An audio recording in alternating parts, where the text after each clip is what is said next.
Lesson 21. Daniel Mendoza. In this text, you hear about an English boxer.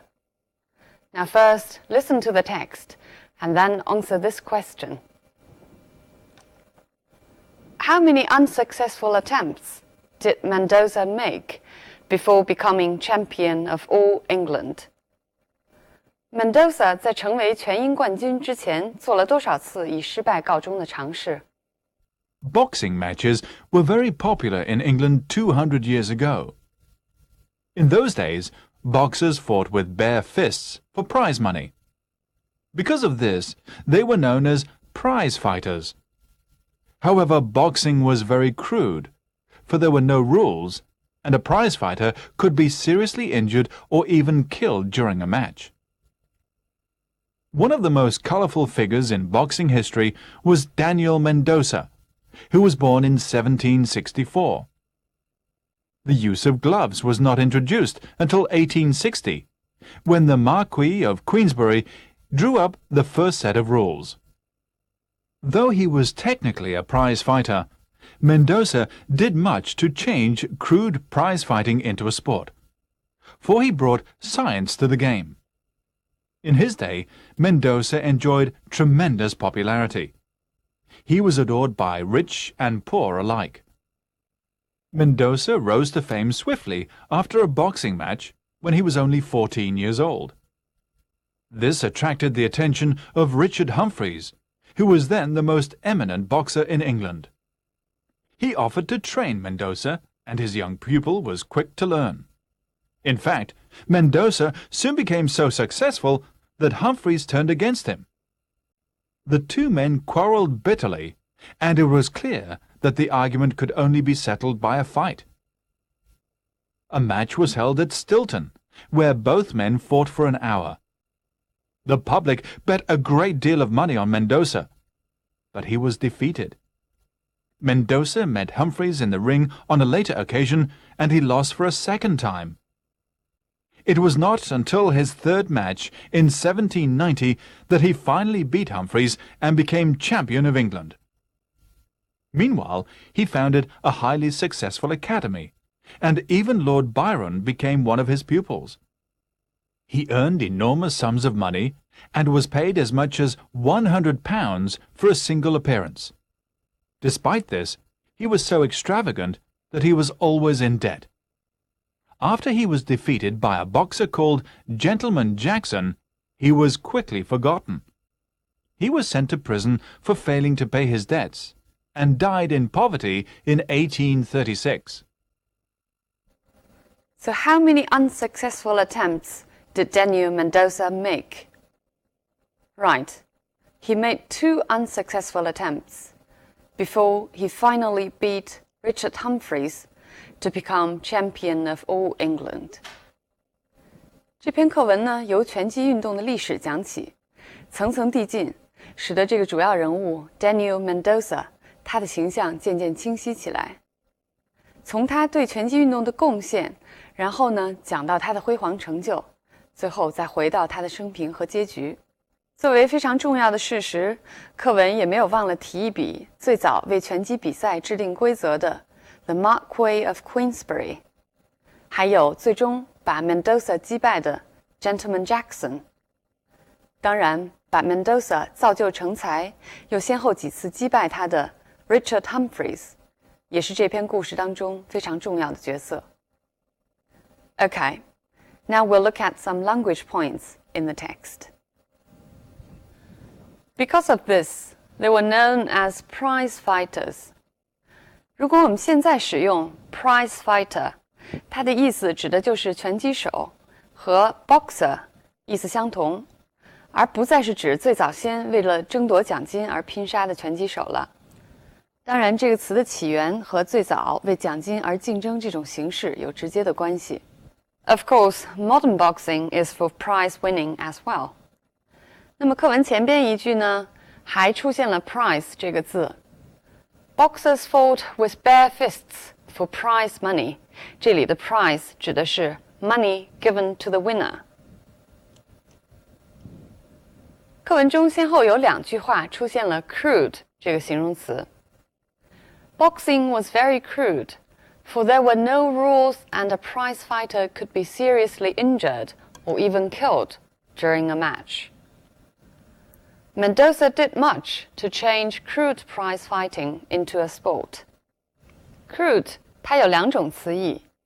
First, it means not developed, primitive, 粗糙的、原始的。Second, it means offensive or violent, 粗野的或者不礼貌的。那么第一句当中 crude, it can mean both. 它呢可能2种词义的意思都包含了。一方面呢是说 boxing 它的形式比较原始 ，there were no rules。另一方面呢 ，a prize fighter could be seriously injured or even killed， 也强调了 boxing 那个时候的野蛮。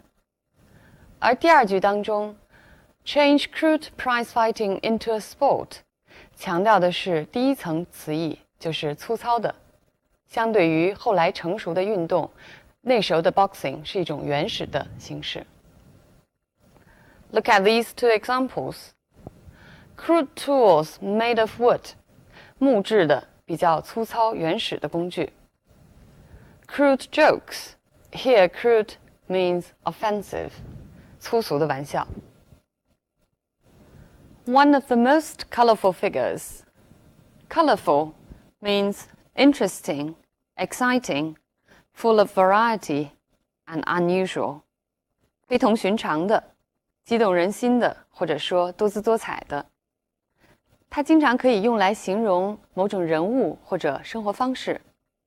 课文中呢是 a colorful figure， 我们也可以说 a colorful character， 一个有趣的职业或者多姿多彩的职业 a colorful career or a colorful life. The use of gloves was not introduced until 1860. We can introduce people. 用来形容人的时候呢 introduce 就是介绍。We can also introduce things. And then introduce means put into use. 当用 introduce 来形容物的时候，它的意思是引进或者开始使用。所以呢，这句话当中就是说 The gloves were not put into use until 1860. 就是直到1860年，在拳击运动中才开始使用手套。Now look at this example. When we introduced this system, no one believed it would work. 这里呢 introduce 的意思就是当我们引进这套系统的时候。Though he was technically a prize fighter. 这里 technically means strictly. 从严格意义上讲。Look at this example. Technically speaking, England only means the part of England, not the whole nation of Britain. 从严格意义上讲 England 这个词呢，只能指英格兰这一部分，而不是指整个英国。He brought science to the game. Science 在这个上下文里头呢，应当做 reason or regulation 来理解。理性和规则呢，当然必须以科学性为前提。事实上，在整个欧洲的文化启蒙运动当中，科学和理性是同义词。In his day, Mendoza enjoyed tremendous popularity. In one's day, 意思是 during the most successful part of somebody's life, 是某个人生活中的鼎盛时期。课文的开头呢，还出现了一个 day 的用法。In those days, boxers fought with bare fists for prize money. In those days means sometime in the past. 那时，当时。Mendoza enjoyed tremendous popularity. Enjoy here means have or possess, especially something positive. 那么，我们曾经在前面的课文中遇到过 enjoy 这个用法，就是说享有什么东西，它后边呢经常跟一个表示肯定意义的名词。前面课文是 enjoy civilization， 这里是 enjoy popularity， 就是非常受欢迎的意思。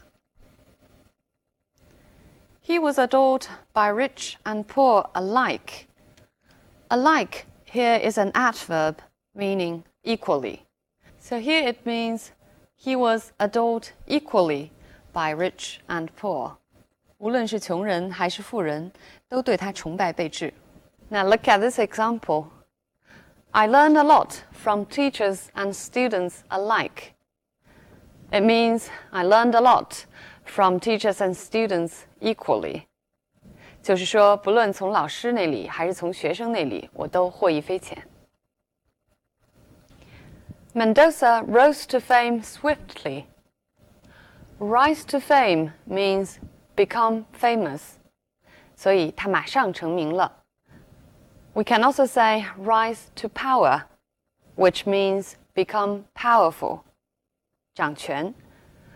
For example, Mussolini rose to power in Italy in 1922.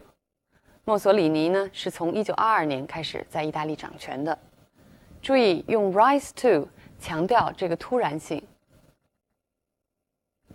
He rose to fame swiftly.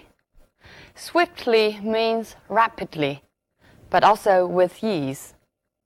就是说强调不仅成名迅速，而且轻而易举就成名了。His young pupil was quick to learn.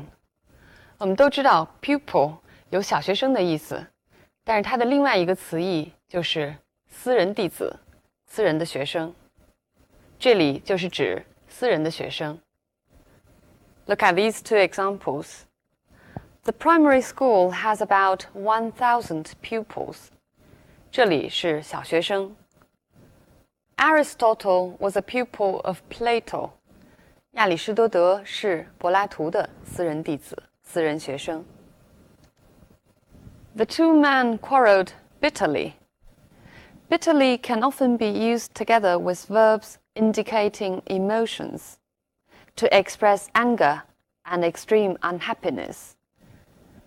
Bitterly 这个词呢，经常与表达情感的动词连用，来表示一种极端的不快。具体的词义应当结合上下文来理解。Here, quarreled bitterly means quarreled very angrily. 那么 complain bitterly 意思就是愤愤不平的抱怨。Regret bitterly 深切的遗憾。Bitterly 呢，另外还有一种词义是用来形容天气之冷，尤其是英国人会经常用到。For example, it was a bitterly cold day. Here, bitterly means extremely cold. 课文中出现了两个句子中呢，都用了 in 来加上一个名词。He was always in debt. He died in poverty. In 后边经常可以加上一种表示状况或者情感的名词。So in means to experience a kind of condition or emotion. 这里呢 in debt 就是负债 in poverty 过着贫困的生活。Now look at more examples. She lived in luxury for the rest of her life. In luxury 指她的生活方式非常奢侈。Can I have a word with you in private? In private 私下我能跟你说两句话吗？ He looked at me in horror. 他惊恐地看着我。英文中来表示一种强调的语气有多种方式，我们来看看课文中的例子。He was so extravagant that he was always in debt. So that 这是我们比较熟悉的一种强调方式，是说强调 extravagant 的后果 that he was always in debt. 这句话中He was paid as much as £100 for a single appearance. 用 as much as 通常来强调的呢是不可数名词的数量之大，在这个例句当中呢就强调这个钱的数目之高。除此之外呢，还有2个用到 until 来强调的句子。It was not until his third match in 1790 that he finally beat Humphreys. 那么这句话呢，使用的是一个典型的强调句型，用 it was, that 来强调跟在 it was 后边的这部分。其实呢，要强调的就是直到这个时间他才打败了 Humphreys， 强调他得到全英冠军的艰难历程。